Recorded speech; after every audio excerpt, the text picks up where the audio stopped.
Olha, antes de tudo, eu preciso falar que eu odiei a ideia desse título GOAT no Brasil. Qual que é a ideia de você pegar Him, que é um título em inglês, e você mudar para um outro título em inglês? O problema é que toda vez que eu vou pesquisar material promocional do filme para trazer aqui no vídeo, para colocar nas redes sociais, eu sempre uso o título em inglês, que é mais fácil de achar. Só que GOAT me leva para outros filmes, porque tem outros filmes com o nome GOAT. E já que o nome desse é Him, eu nunca consigo achar o material desse filme. Só que, olha, por mais que eu tenha odiado esse título, eu odiei esse título, apesar dele fazer sentido, eu odiei esse título, não é a pior coisa que eu posso falar desse filme. Porque, sinceramente, eu não consigo gostar e conseguir pegar a ideia de um filme de terror que muitas vezes se baseia na curiosidade, se baseia na ideia de o que vai acontecer, qual que é a sacada desse filme, mas nos primeiros minutos, nos primeiros 2 minutos desse filme, e eu não tô brincando, gente, eu não tô brincando, foi 2 minutos de filme pra eu falar, é sobre tal coisa, é sobre isso. E era. Eu matei a charada do filme com 2 minutos. E isso me pegou demais, porque olha, GOAT, mais óbvio, impossível. E eu preciso falar isso com uma dor no coração, porque sinceramente é um filme de terror que ele se vendia muito bem, porque ele traz o nome do Jordan Peele ali como produtor, inclusive é um marketing quase enganoso, porque se você vê sem prestar muita atenção, você pensa que o Jordan Peele dirigiu esse filme, até você começar a ver e ver que, cara, não, o Jordan Peele não faria um filme desse naipe. Mas é um filme que ele envolve terror, ele envolve NFL, que é um esporte que eu curto, um gênero que eu curto, traz ali tudo isso com o nome do Jordan Peele. Eu estava empolgado para esse filme, eu estava querendo gostar desse filme, eu fui, entrei na sala de cinema, muito curioso para saber o que iria ser entregue, e eu vi um filme que não só ele é óbvio, como ele é um filme chato, como ele é um filme repetitivo, como ele é um filme que ele tem tudo na mão para fazer um filmaço, ele tem um conceito super legal, que acaba caindo por água abaixo. Seja porque ele é um filme que ele é um filme óbvio desde o primeiro minuto, até o fato de que o diretor ele não sabe muito bem como utilizar as alegorias que ele está fazendo, que por mais que sejam alegorias interessantes e até inteligentes em vários momentos, são alegorias que por serem muito repetidas, muito retrabalhadas, a mesma palavra jogada muitas vezes, que é a palavra GOAT, né, que é o Greatest of All Time, né, o melhor de todos os tempos. E que por isso que eu falo que a palavra GOAT, o título GOAT faz sentido, apesar de ser um título que me despertou ódio. A lógica de você jogar GOAT, GOAT, GOAT o tempo inteiro, parece que você tá subestimando um pouco o público. Parece que você não consegue acreditar que a narrativa que você está contando, ela vá fazer sentido o suficiente pro seu espectador, o que é um erro crucial nesse caso, que como eu falei, já não era tão difícil de sacar. Óbvio que eu vou minimizar toda a lógica de spoiler aqui nesse vídeo, eu não sou de dar spoilers, vocês já sabem disso. Só que eu vou ter que falar de algumas coisas que o filme acaba abordando e que não vai estragar a experiência de vocês, acho que nada vai estragar a experiência de vocês mais do que o primeiro minuto desse filme, assim, sinceramente falando. Mas assim, não vou falar nada de fato sobre a trama, nem trazer nenhuma grande revelação. O que dá pra saber é que é um filme que fala muito do culto a celebridade, né, de falar da adoração que a gente tem com algumas celebridades, no caso aqui, celebridades do esporte, do futebol americano, e que usa esse tema para trazer justamente essa lógica pro terror contemporâneo, né, que é um terror que tá muito ali ainda baseado no que a A24 fez, a própria Monkey Paw, que é a produtora do Jordan Peele, então filmes como Corra, filmes como Nós, são filmes que muitas vezes eles acabam apostando muito na sensação do que a gente tá tendo, numa lógica de você pegar um aspecto social que já estamos familiarizados, desde como aqui é o caso do culto à celebridade, até, por exemplo, uma questão de um trauma familiar, como em Midsommar, ou mesmo uma questão de racismo, como em Corra, e você trazer este alinhamento para uma lógica de horror. Então aqui, tal qual o racismo de Corra ou o trauma de Midsommar, o culto à celebridade ele vai ser meio que a fonte de todo o terror que vai ser trabalhado no filme. Isso, por mais que seja interessante no papel, acaba sendo muito desperdiçado em uma narrativa que ela não sabe como trabalhar isso. Ela sabe de onde ela vai sair e onde ela vai chegar, mas ela não sabe justamente qual caminho ela vai tomar, o que resulta em um horror que não só é muito limitado a jumpscare, como são limitados a jumpscares ruins e muito bobos na maioria das vezes. Eu acho que, inclusive, o Justin Tipping, que é o diretor de GOAT, ele tem algumas ideias que eu acho que são interessantes visualmente falando, né, para trazer isso para o filme, como também é interessante quando a gente alinha com os temas. Ou seja, aspectos que tem a ver, por exemplo, com o futebol americano, como, por exemplo, o fato da gente ter um esporte que ele é muito violento. Então vai ter muita coisa assim, é um esporte de alto impacto no corpo, as pessoas se machucam, as pessoas têm lesões físicas, lesões cerebrais, concussão. sabe? E isso tá muito atrelado com, cara, se você quebra um osso, o que você vai fazer? Você vai pro médico e você vai tirar um raio-x.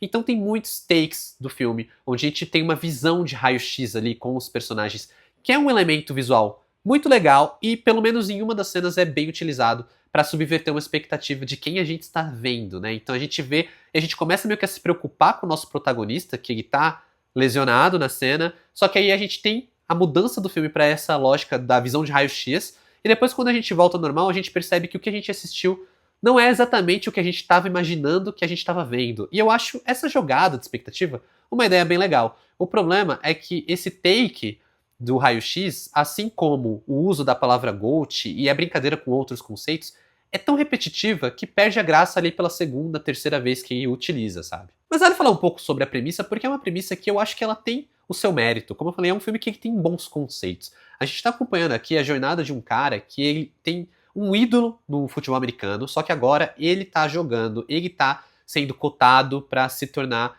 o próximo grande jogador de futebol americano, o próximo grande quarterback do futebol americano, o próximo grande GOAT, Greatest of All Time. Mas aí ele acaba sofrendo uma lesão justamente quando ele tá ali no auge, quando ele tá para se apresentar diante de olheiros que podem, né, levar a carreira dele para outro nível. Para conseguir provar que ele tem esse potencial todo, ele acaba indo treinar justamente com aquele jogador que foi o ídolo dele, que também tinha sofrido uma lesão brutal. É uma lesão que muita gente considera, inclusive, que ele vai sair do esporte, ele não tem como jogar. Mas mesmo após essa lesão, esse jogador, que é interpretado pelo Marlon Wayans, ele acaba conseguindo levar aí um grande tempo de carreira. Ele conquista não sei quantos Super Bowls, né? E tem ali, acho que são 8 Super Bowls, se eu não me engano, e tem 8 anéis ali de vitória. Então é um cara, assim, que ele conseguiu se manter no auge, mesmo depois dessa grande lesão. Então vamos ver se agora ele treinando esse garoto, né, passando ali, treinando esse sucessor, esse cara ele vai conseguir também ser o GOAT. A brincadeira é legal, e ainda que seja muito restritiva, talvez para quem é fã de futebol americano, ainda dá para encarar como um bom filme de terror, ainda dá para conseguir entrar e curtir a história desde que ela fosse bem contada, sabe? Que acaba lidando com uma obviedade que eu disse e repito, é o pior problema desse filme.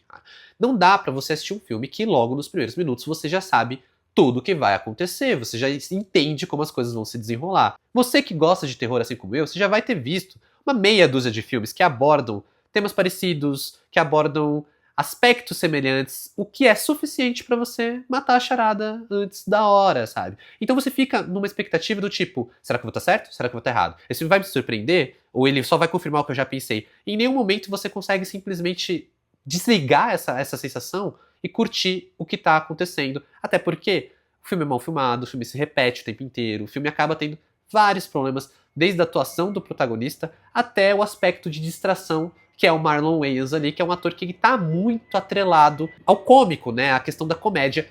É um ator que eu acho que foi até uma escolha ousada e muito interessante aqui, porque ele consegue trazer o ar da estranheza, o que tá acontecendo, e aí ele tem uns momentos que tem uns surtos, e aí ele finaliza aquela ceninha meio surtada com um aspecto mais engraçado, com uma fala engraçada, com uma expressão engraçada. É um bom ator que funciona pro papel, mas eu acho que assim como tantas ideias legais, acaba sendo muito desperdiçado nas mãos do Justin Tippin. E antes de eu continuar, eu quero te pedir, se você está curtindo esse vídeo, já deixa um like para não esquecer. Se você é novo por aqui quem fala é o Adam. Sejam bem-vindos ao canal. Aproveita e já se inscreve. Eu vejo que muita gente que está vendo os vídeos ainda não está inscrito. Então deixa um like e se inscreve para me ajudar. E se você quiser trocar uma ideia comigo, quiser ver tudo que eu estou assistindo, vale me seguir nas outras redes sociais, @tá aqui na tela e os links na descrição do vídeo.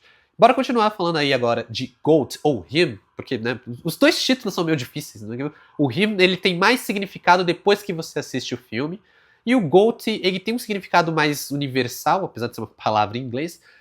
Ao mesmo tempo, me incomoda por outros aspectos, né? E me incomoda muito justamente o apoio que eles têm em cima da palavra GOAT, como se o filme já não fosse óbvio o suficiente pela primeira cena. O uso da palavra GOAT e várias referências que eles fazem à figura do bode, né, acaba também deixando tudo mais óbvio, tudo mais claro.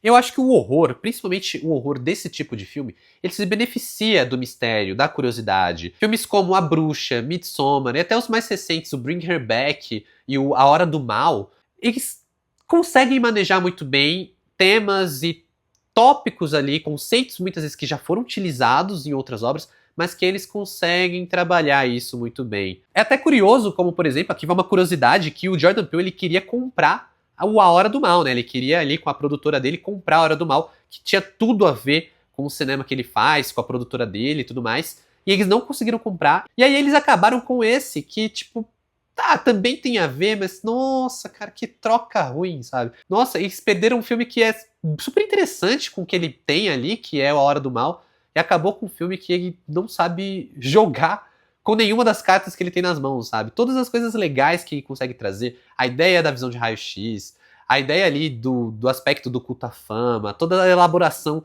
né, a brincadeira, o duplo sentido da palavra GOAT com o Greatest of All Time e a figura do bode. Cara, todas as ideias legais são completamente desperdiçadas numa direção perdidíssima. E é um filme que até quando ele tenta ir para um body horror, ele consegue se perder completamente, o que novamente, eu repito, faz sentido. Eu acho que o pior é que as ideias fazem sentido, no papel faz sentido. Você misturar culto à celebridade, com futebol americano, com a ideia do GOAT, com a questão da violência, aí você pega a violência e puxa para um horror corporal, sabe?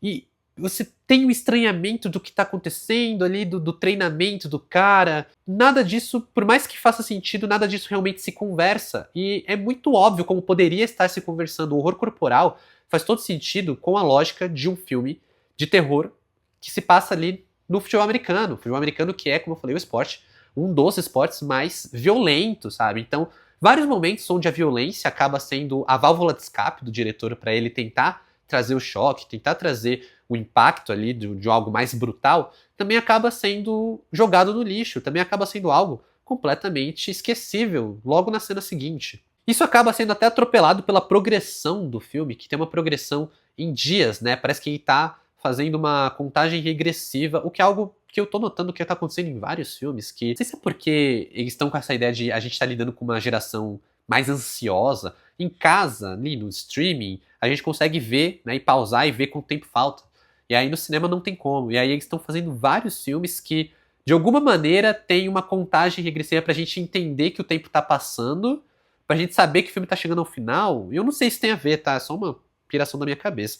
Só que aqui eu tive muito essa sensação de que ele tava ali usando, ele usa a ideia de um treinamento de 7 dias, então cada dia tem um significado, e a gente vê esses dias com seu significado na tela. Então, ele tá mostrando a progressão temporal o tempo inteiro, o que não ajuda pra gente, ai, que bom que o filme tá acabando, sabe? Não ajuda a passar o tempo. É um filme que continua tão enfadonho quanto, e que acaba tornando tudo mais episódico e isolando os poucos acertos que o filme tem, sabe? Parece que tem uma cena legal, e aí beleza, essa cena aconteceu neste momento, e aí o filme já passa para outro momento, então acabou. Agora é outra coisa, é outro filme, é outro horror, e aí o horror volta a ser aquela coisa de jump scares toscos, que ali pelo terceiro você já entendeu qual que é a fórmula, você já entendeu como o filme vai tentar te assustar, você já consegue antever o susto. Então assim, da mesma maneira que você não consegue ser surpreendido pela narrativa porque ela estava óbvia desde o começo, você também não consegue ser pego pelo jumpscare, porque o filme meio que anuncia que ele vai fazer um jumpscare,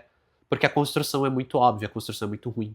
É um horror bobo, é um horror que ele não consegue trazer nada de novo. Eu acho que, mesmo repetindo ideias, ele poderia repetir elas, mas trazer algo diferenciado, né? Eu citei esses filmes, como A Bruxa, Midsommar, que tem a sua similaridade, não em qualidade, tá? Eu acho que tanto A Bruxa quanto Midsommar são filmes excelentes, eu gosto muito dos dois.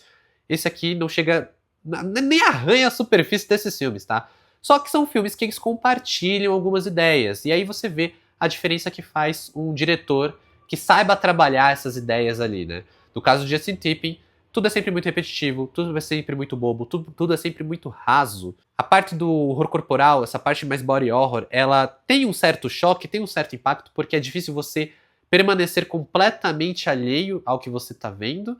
Ainda assim, não é nada demais, não é nada que a gente já não tenha visto mais bem feito, mais agoniante em outros filmes como A Substância. O próprio Bring Her Back, recentemente, ele tem um trabalho de horror corporal muito mais interessante. E eu acho que acaba sendo esse filme de ideias sensacionais que não sobrevivem à direção, sabe? Você alinhar o terror, como ele tá fazendo ali, com o culto da celebridade, com o futebol americano, cara, é genial, é genial. e poderia ter gerado um filmaço, ou talvez um bom curta, né, se fosse mais direto ao ponto, se não desse tanto tempo pro diretor se repetir, sabe? Porque aí, quando a gente vai pra essa estrutura de um filme longo, filme que quando ele chega no final, sabe, ele tá assinando a carta de sim, você estava certo o tempo inteiro no que você pensou. Cara, a cena final, que é boa, é uma cena boa, é uma cena engraçada, uma cena que tem o seu quê de divertimento, mas é um momento que eu falei, cara, é outro filme. É um filme que eu já vi, é um filme de outro diretor que brinca com essa ideia também muito melhor, sabe? E, bom, assim, infelizmente eu acabei sendo muito decepcionado. Eu queria muito gostar, acho que são temas que eu gosto, dentro de um gênero que eu gosto, com um produtor que eu acho uma mão ótima, assim, do Jordan Peele, mas que aqui, cara, talvez ele devesse ter intervido, eu não sei. Eu só sei que no final das contas é um dos filmes mais decepcionantes de 2025. Para Ghost, nota 3. É bizarro, a gente tava vindo numa onda de terror que, por mais que não tava tendo nenhuma coisa muito fora da curva, né? Nenhum filme de terror espetacular. Tava tendo bons filmes, tava tendo filmes legais. O Bring Her Back e o A Hora do Mal são filmes que, por mais que não amei, são filmes que eles conseguiram me surpreender de certa forma. Algo que nem isso o Goat conseguiu fazer. Mas é isso, se você já assistiu o Goat, comenta aqui embaixo o que você achou ou a sua expectativa se você ainda não viu. Como sempre, muito obrigado por assistir esse vídeo até aqui. Valeu, falou e até mais.